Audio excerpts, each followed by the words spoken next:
Саламатсыздар ма оқушылар? Бүгінгі сабағымыздың тақырыбы алгебралық бөлшектің негізгі қасиеті. Жаңа сабақты бастамас мына сұрақтарға жауап берейік. Бірінші, алгебралық бөлшек дегеніміз не? Алгебралық бөлшектің мағынасы болу үшін не қажет? Алгебралық бөлшектің мүмкін мәндер жиыны дегеніміз не? Және де дәптерге жазамыз. Мына жерде бізде 4 өрнек берілген. Сол өрнектердің алгебралық бөлшекке жататын, жатпайтынын жазып кетейік. Жас болсақ, мына жерде семантикалық картаны толтырып тастайық. Семантикалық картаны иә немесе жоқ деп белгілеп толтырып тастаймыз. Толтырсақ тексереміз.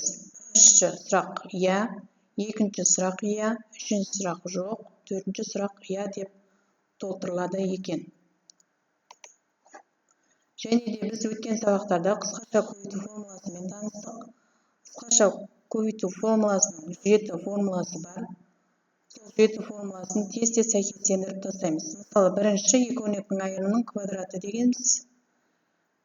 Бірінші өрнектің квадраты азайтылған, екі еселенген, бірінші өрнек пен екінші өрнектің көбейтіндісі қосылған екінші өрнектің квадраты.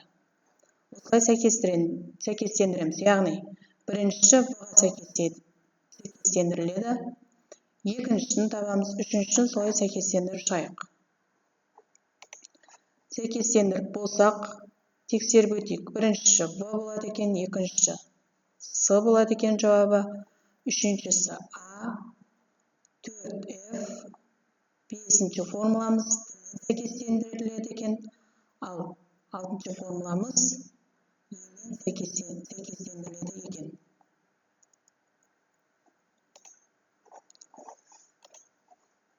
Оқушылар, сабағымыздың мақсаты алгебралық бөлшектің негізгі қасиетін қолдану. Сендер 5-ші сыныптан бастап білесіңдер жай бөлшектің негізгі қасиеті. Жай бөлшектің негізгі қасиеті дегеніміз бөліміне де алымына да бірдей бөлшекті көбейтсек немесе бөлсек, соған тең жай бөлшекті алатын едік. Дәл сол сияқты алгебралық бөлшектің де негізгі қасиеті алым мен бөліміне нөлден өзге қандай да бір көп мүшеге көбейтсе немесе бөлсе, онда осы бөлшекке тең бөлшек аламыз. Мысалы, b және a деген көп мүшелерді алайық.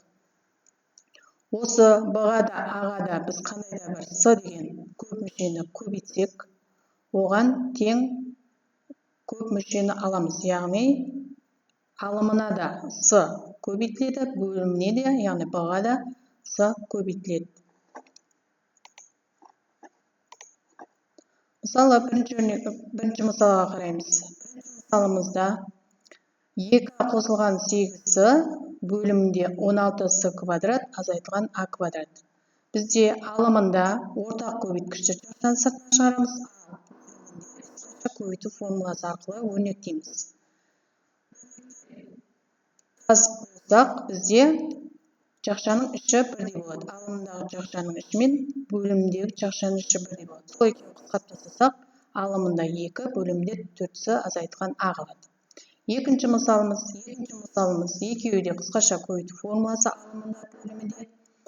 Яғни, алым мен бөліміндегі өрнектің екінші жақшасындағы көп мүшелер қысқарып кетеді. Сонда бізде бөлімінде a қосылған b, алымында 1 қалады. Үшінші мысалымызда 9 көбейтілген a, көбейтілген b, көбейтілген x. Ал бөлімінде 27, a көбейтілген s, көбейтілген x.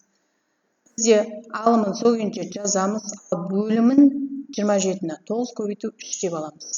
Сол кезде бізде 9 мен 9 қысқарып кетеді, a мен a қысқарады, x пен x қалды, ал бөлімінде 3s қалады. Төртінші мысалға қарап отырсақ, жақшаның іші бірдей болып көрінеді, бірақ бізде 7 бірінші тұр. Соны біз минус 1-ге көбейту арқылы, яғни бөлімін минус 1-ге көбейту арқылы, жақшаның ішін бірдей етіп аламыз. Жақшаның іші бізде қысқартылып кетеді. Сол кезде бізде 45 18 қалады. біз әлі қысқартып болған жоқпыз, ары қарай жалғасады, өйткені 45 9 көбейту 5-тен тұрады, ал 18 9 көбейтілген 2-ден тұрады. Солай ықшамдап аламыз, сосын 9 пен 9 қысқарады, бұмен б қысқарады. Сонда торабы алымында 5 қалады, бөлімде 2 с қалады. Егер осы мысалдар түсінікті болса, мына мысалдарды өз бетімізше орындап тастайық. Бірінші есебіміздің берілгені алгебралық бөлшектерді қысқартуды орындаңдар дейді. Яғни 76-тан 38 жай бөлшекті қысқартуға келіп тұр, яғни 38 мен 76-на. Әсі 16 мен 64-ті қысқартып жібереміз, n қысқарады. Жоқ, n қысқармайды, бізде 16 мен 64-ті қана қысқартып жібереміз. Келесі болса, жақшаның іші қысқарады, 54 пен 6 қысқарып кетеді. Дәл осылай тез-тез тапсырмаларды орындап тастайық.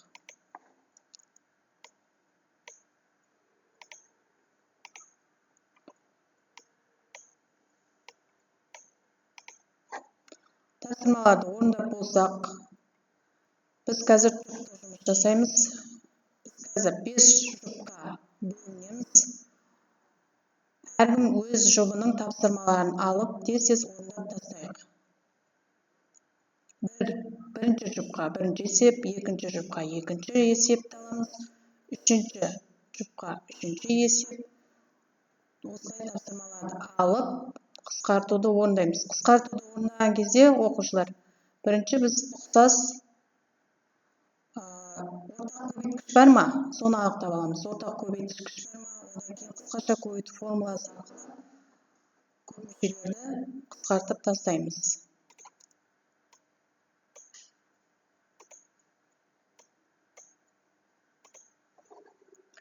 Болса оқушылар, сабағымыз аяқталды.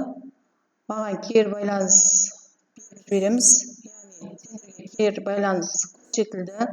Осы жерге түсінікті болса, түсінікті болды, қызықты болса, қызықты болды деп жазып, өз-өздеріңді бағалап өтсеңдер. Үйге тапсырма жазып аламыз. Бізде көрсетіліп тұр. Әр топқа 2 тапсырмадан берілген, осы тапсырмаларды орындап келеміз. Сау болыңдар.